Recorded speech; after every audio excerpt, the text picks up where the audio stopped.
Yo, what is up guys, ElbowSkinn here. Welcome back to the Seattle Sports Weekly Update.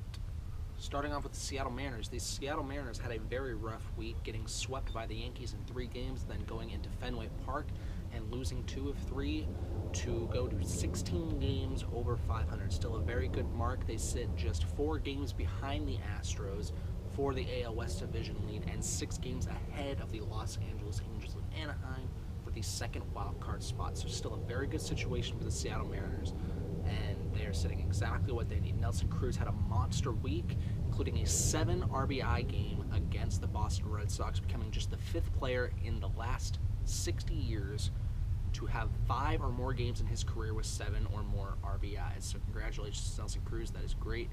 Gene Segura is still out day to day with an infection in his forearm. It has been drained, and they hope that he will be able to return by Monday to start the series in Baltimore. Moving on to the Seattle Sounders. The Seattle Sounders drew their match against the Chicago Fire 1-1. This did not help them in their hopes to regain a playoff spot, as they moved from a solo 10th position to tied for 11th after a win by the Colorado Rapids.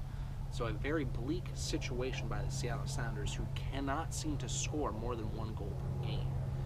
Players such as Clint Dempsey and Jordan Morris and Lodero and Roldan cannot seem to get it going here, as Stephen Fry has had to constantly keep his team in the game and has done so very adamantly, but he has nothing to show for it. His team sits so far out of the playoff spot that the season seems to be over at this point.